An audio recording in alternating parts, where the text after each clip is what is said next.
Hello everyone, welcome to our channel Bhavani terrace garden and vlogs. ఈరోజు నేను తోటకూర harvest చేస్తున్నానండి. ఓకేనా, చూద్దాం.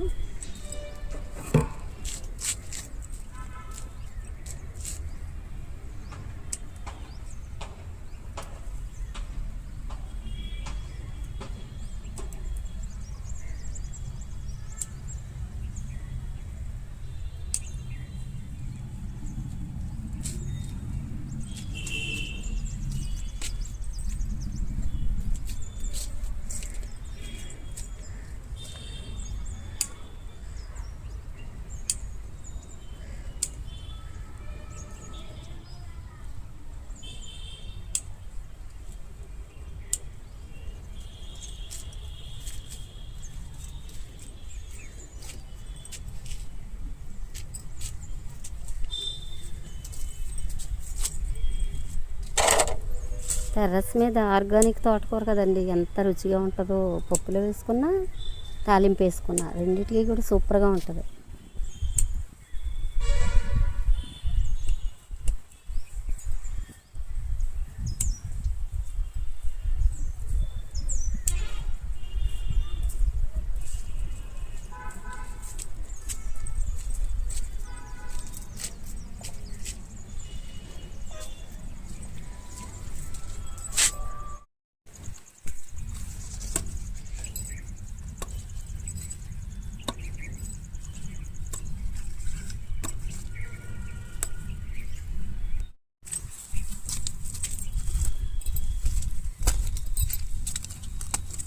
ఇలా లేతగా ఉన్నాయి, భలే రుచిగా ఉంటుందండి కూర. మళ్ళీ ఈ విత్తనాలు తీసి ఇలా పడేస్తే అక్కడ మళ్ళీ మొక్కలు వస్తాయి. మనం కావాల్సినంత హార్వెస్ట్ చేసుకుని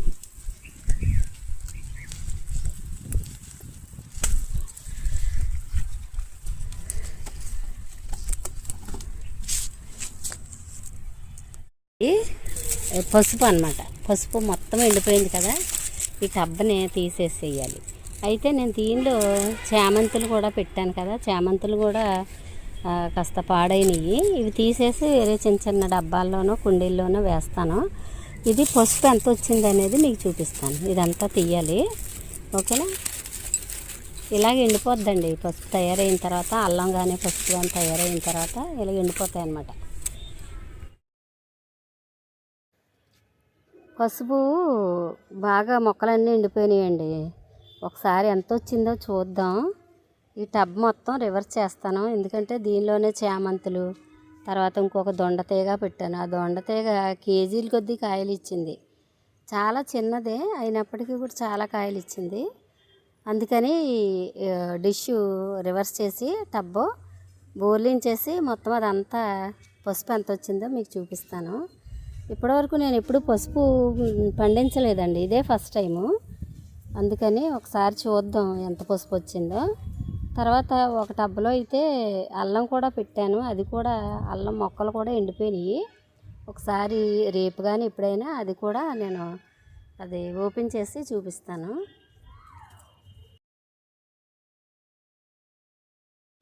పసుపు వేర్లో లేకపోతే చామంతుల వేర్లో కానండి, మొత్తం టబ్ అంతా కూడా కంప్లీట్గా అల్లుకుపోయినాయి. ఇంకా అసలు దానిలో మట్టి కొంచెం ఉన్నట్టు ఉంది, ఒక 2-3 గుప్పెళ్ళ మట్టి ఉన్నట్టే ఉంది. అందువల్లే కబలు నేను వాటరింగ్ చేయగానే డైరెక్ట్గా మనం పోసిన నీళ్ళు పోసినట్టు కిందకు వచ్చేస్తున్నాయి. సరేనే ఈ పసుపు తీసిన తర్వాత ఆ టబ్ విషయం చూద్దామని ఇప్పుడు నేను మొత్తం పసుపుని తీస్తున్నాను. ఎంత వచ్చిందో మీకు చూపిస్తాను. చాలా హ్యాపీగా అనిపించింది, ఎందుకంటే ఎంత వచ్చినా సరే ఇన్ని 12 సంవత్సరాల పైనుండి నేను టెర్రస్ గార్డెన్ మెయింటైన్ చేస్తున్నా సరే ఇప్పటివరకు పసుపు అయితే పెట్టలేదండి. పసుపు అల్లం అయితే మాత్రం పెట్టలేదు.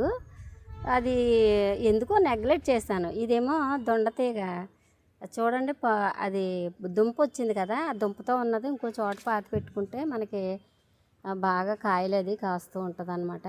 అది వేరే టబ్లో వేస్తాను. ప్రస్తుతానికైతే ఈ పసుపు మీకు చూపిస్తాను, ఎంత వచ్చిందో చూపిస్తాను. పసుపు ఇవన్నీ కూడా చామంతి వేర్లు అనుకుంటా. పూర్తిగా వేర్లు ఇలా పూర్తిగా అల్లుకోబట్టి వాటర్ వేస్తే చాలు డైరెక్ట్గా కిందకు వచ్చేస్తుంది. తర్వాత ఇవి పసుపు ఇవన్నీ కూడా ఎండిపోయినాయి. ఎంత వస్తుందో చూద్దాం. ఇది కొంచెం కష్టపడాలి. నేను తర్వాత తీసిన తర్వాత చూపిస్తాను. చూడండి ఎంత కొద్దిగా తీస్తున్నాను. ఇదిగో ఒకటి, ఇక్కడ ఒకటి ఉండాలి. ఇదిగో ఈ వేర్లు ఇవన్నీ కూడా తీయాలి. తీసి దీన్ని ఇంక ప్రాసెస్ ఎలా చేయాలో కూడా నాకు తెలియదు, కానీ ప్రస్తుతానికి అయితే పండించానండి.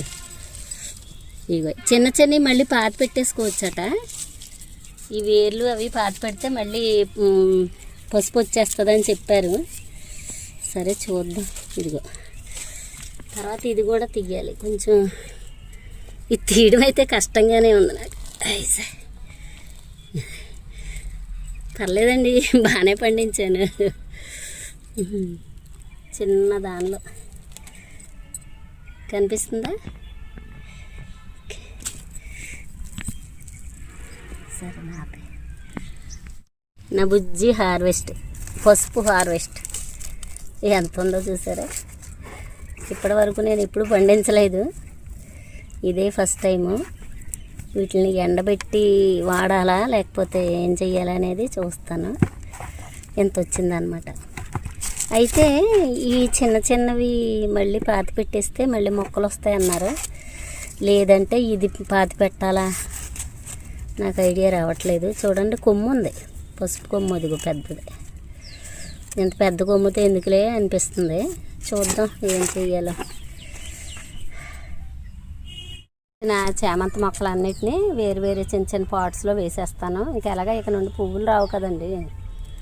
ఇలాగా వేరే చిన్న పాట్లో ప్లాస్టిక్ అదే ఆయిల్ క్యాన్ ఉంటే అది కట్ చేసి పెట్టాను, దానిలో వేసేస్తున్నాను ఈ చామంతి మొక్క. ఎందుకంటే ఇక నుండి ఎలాగ పువ్వులు రావు కదండి.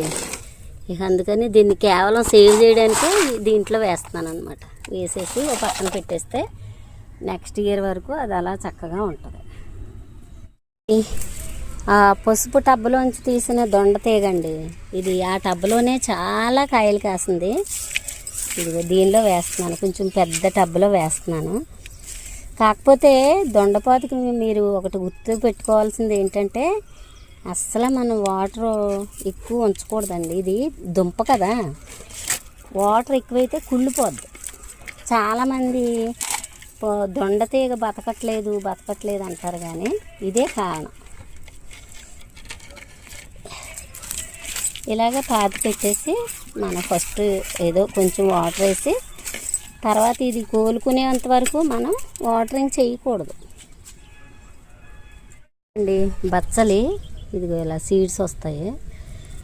మనం తీయకపోయినా వాటి అంతటా అవి పడిపోయి మొలుస్తాయిలేండి. ఇలాగనమాట. అసలు ఒక్కసారి మనం ఏదైనా ఆకుకూర తెచ్చి వేసుకున్నాము అంటే పప్పు అవి మనకి తరతరాలుగా నిలిచిపోయేలాగా వాటి సీడ్స్ని అవే చక్కగా స్ప్రెడ్ చేసుకుంటాయి అన్నమాట. ఒక్కసారి మనం వేసి కేర్ తీసుకుంటే సరిపోద్ది. తర్వాత అవే వచ్చేస్తాయండి. ఎక్కడో ఒక చోట మొలిచిపోతూనే ఉంటాయి.